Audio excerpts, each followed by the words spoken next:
Alors voilà, nous sommes de retour. Cette fois-ci, nous nous entretenons avec Claudine Labrie, qui, elle, travaille au Carrefour Jeunesse Emploi, mais qui vient nous parler, comme on l'avait mentionné en introduction, du défi Ose entreprendre. Exactement. C'est un défi qui a changé de nom dans les dernières années, je pense. Oui, qui était connu sous le nom du Concours québécois d'entrepreneuriat, qui existe depuis maintenant 19 ans. C'est la 19e édition, qui a changé de nom l'année dernière, pour mettre d'avant le côté défi, justement. Parce que partir un projet entrepreneurial à l'école, partir en entreprise, c'est un défi.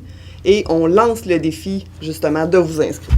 Avant de parler du concours, est-ce qu'on peut dire, parce que là, je ne sais pas si c'est moi, c'est une tendance ou c'est dans l'air, pour employer l'expression, on sent de plus en plus qu'on parle d'entrepreneuriat. On l'entend à la télévision, il y a les mentors qui font leur apparition, il y a toutes sortes de choses. Oui, les dragons, tout ça, on en entend parler beaucoup.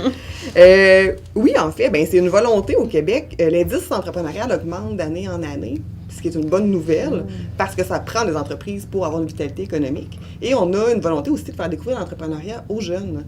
Parce que si tu n'as pas d'entrepreneur dans ton entourage, c'est pas un choix de métier qu'on fait quand on est au secondaire, au cégep, tout ça. Donc, dès le primaire, on peut faire des projets entrepreneuriaux, toucher à ça, faire un petit peu de marketing, voir un petit peu les finances, vendre un produit, ressentir de la fierté quand ça fonctionne. Donc, on sème les graines de plus en plus tôt pour notre avenir. Ça devient des initiatives, là. Oui. Parce que quand on va voir l'orienteur à l'école, je te verrais dans telle discipline, telle discipline, telle discipline. C'est des métiers en général, ou des professions, mais rarement dire, toi, je te verrais entrepreneur. Est-ce qu'ils se font dire ça?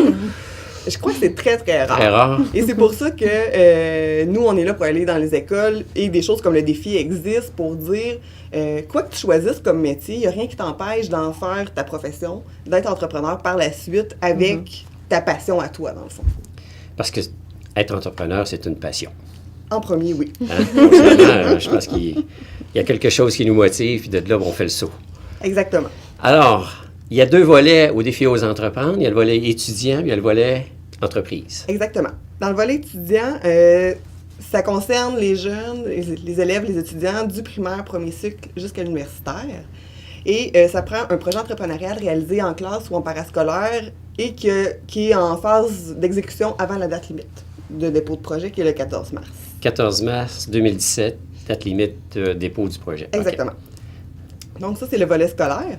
Pour le volet entreprise, ça s'adresse aux adultes de 18 ans et plus résidents au Québec qui sont en affaires dans les phases d'élaboration présentement. Donc, ils doivent démarrer leur entreprise officiellement avant le 31 décembre 2017 et ne pas avoir enregistré de revenus avant le 1er avril 2016. Donc, on a quand même un laps. Si vous êtes au stade du début du plan d'affaires, vous pouvez attendre l'année prochaine. Si vous êtes déjà un peu avancé, pas de revenus avant le 1er avril, c'est le temps là, de déposer. Ça, c'est d'amener des projets qu'on pense innovants, parce que dans le fond, c'est un défi aux entreprises. Si on participe à un concours, il faut au moins se démarquer quelque part. Et comme vous le disiez, ça fait 19 ans que ça existe, donc il y en a eu des projets là, au cours des années. Là. L'an dernier, je pense que la MRC de Charlevoix a eu une participation assez phénoménale. 11 projets seulement pour la MRC de Charlevoix l'année dernière. C'était une année record pour la MRC ici, dont un projet qui s'est rendu finaliste national. Les entrepreneurs Simon et Jonathan Galarno de Repère Boréal aux Éboulements, qui sont nos porte-parole cette année. Ben oui, un bel exemple, un très bel exemple. La jeunesse, projet innovant. Exactement. C'est la deuxième année où on va chercher des porte-paroles qu'on veut dynamiques, inspirants, autant pour les créateurs d'entreprises que pour les jeunes aussi, dans les écoles. Et les frères Galarno se sont démarqués l'année passée. Ça a été un coup de cœur pour beaucoup de gens.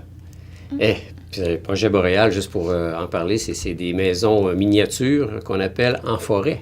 Des mini-chalets qu'on a eu la chance d'aller visiter, moi et une très contemporain, et très, très moderne. C'est assez impressionnant. Le site vaut le coup d'œil, en fait, aux Éboulements, en haut d'une grande côte. Difficilement accessible probablement aujourd'hui avec la bordée de neige qu'on a eue. Tu vas dans la raquette. Oui, c'est ça. Et eux, ça fonctionne très, très bien. Ils ont plusieurs habitations. Ils sont en train de développer tout ça. Ils travaillent très fort. Puis on était contents qu'ils prennent le temps de vouloir être porte-parole cette année puis de s'impliquer encore. Parce que, veux pas, quand on est en affaires, ça prend du temps. Il faut de la réflexion. Il faut, comme on disait, un plan d'affaires. À l'école, c'est les professeurs qui supervisent tout ça? Ça peut être l'enseignant, ça peut être un autre intervenant du monde scolaire si ça se fait en parascolaire, par exemple. Nous, le comité local, on est là pour les soutenir.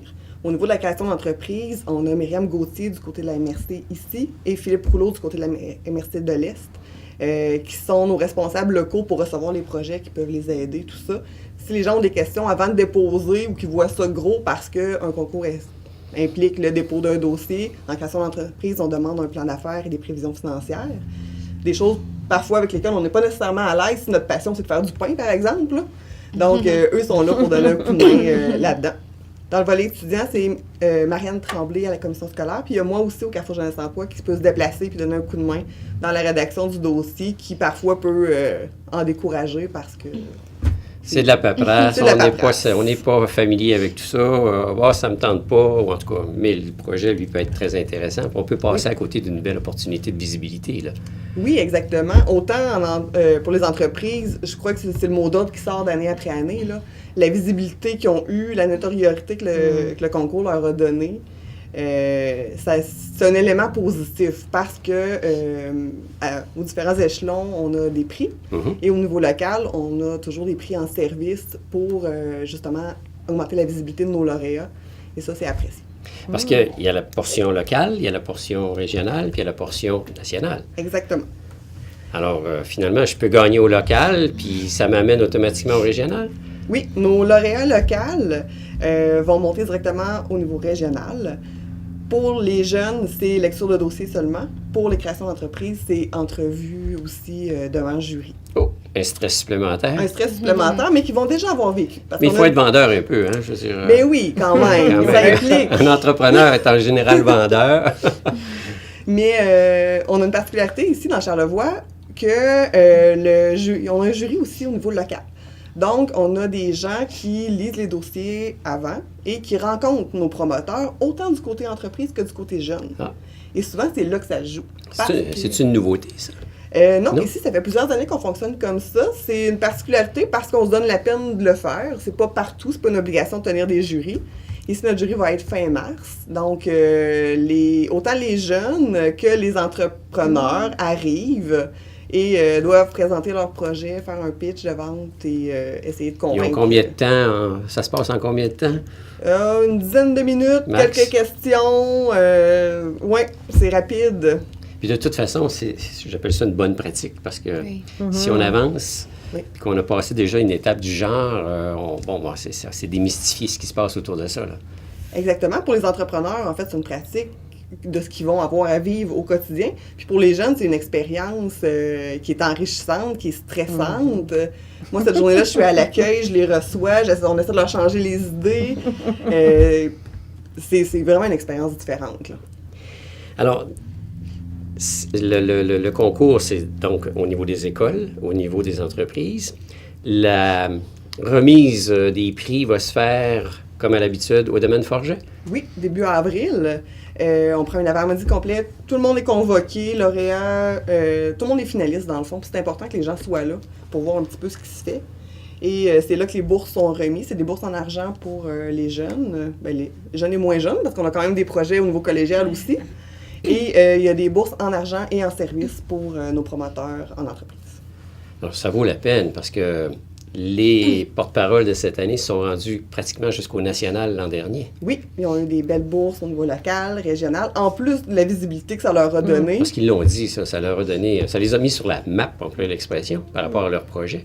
Oui, oui, tout à fait. Il faudrait qu'ils aient un projet assez vendeur aussi, puis les frères ont du bagou, comme on dit. Là, pour, C'est des bons représentants. Oui, tout à fait. Il y a de la relève dans la jeunesse. En général, parce que ça s'adresse, bien sûr, à la population de Charlevoix au local, on peut parler de combien de participation au total? Parce que les jeunes, ça peut être une classe, comme ça peut être un petit groupe dans la classe. Ça fait beaucoup de monde, ça. Oui, en fait, on a même eu, dans les dernières années, des écoles participantes. Donc, toute l'école débarquait au domaine Forget. Ça nous donnait une ambiance assez particulière. Ou des enseignants d'un cycle, par exemple, 3 enseignants qui viennent ensemble. Donc, c'est ça. Pour participer, il y a un site Internet, c'est défiosentreprendre.québec. toutes les informations sont là. Le dossier se remplit en ligne. Donc, on peut aller s'inscrire. Ça nous donne un code d'accès, un mot de passe. On ferme ça, on y retourne. Ça permet de commencer à le travailler. Et sincèrement, c'est important de commencer à le travailler d'avance, autant au niveau scolaire qu'entreprise, parce que c'est un site national, comme on l'a dit. C'est beaucoup, beaucoup de dossiers qui sont déposés chaque année. La dernière journée, le 14 mars, ça se termine à 16 h. Donc, c'est pas le temps à 15 h de commencer à y penser. Parce que si le dossier est incomplet, ça nous avantage pas. Exactement. Au contraire. Puis, dès que vous inscrivez sur le site, nos responsables locaux le voient apparaître. Donc, ils peuvent communiquer avec vous. Puis, s'ils voient qu'il y a des informations manquantes ou des petites choses, vous donnez un coup de main. On est là pour ça. Côté entreprise, on parlait tantôt de Repère Boréal, mais il y a des entreprises déjà qui ont participé. Je pense à Élie Charlevoix, la Coop de l'Arbre, Comptoir Sushi, qui est quand même assez récent. Chez Boco, qui est aussi très récent. Je veux dire, donc, ça fait des petits. C'est pas juste un concours auquel on participe, puis bon, je me croise les doigts, ça fait des petits. Oui, en fait, nos créateurs sont vraiment en phase de démarrage. Quand on décide de plancher sur un plan d'affaires, sur des prévisions financières, de le déposer, c'est parce que je pense qu'on croit à notre projet puis on a envie qu'il se rende loin. Y a-t-il quelque chose qu'on veut ajouter? Non, je voudrais montrer l'affiche avec le slogan « Moi, j'ose entreprendre », très important. Et 14 mars, 16 h, date limite. Ne pas oublier, commencer d'avance, puis ne pas hésiter à demander de l'aide aussi pour la C'est ça, parce que si on se prend à l'avance, puis on a des petites questions, au moins on peut vous contacter puis avoir les informations complémentaires pour s'assurer que notre projet est bien ficelé. Exactement. Super. Claudine Labrie, merci beaucoup. Merci. Et bonne chance, effectivement, avec le défi aux entreprendre édition 2017. Super. On fait une petite pause, puis on vous revient immédiatement après pour la conclusion de cette émission.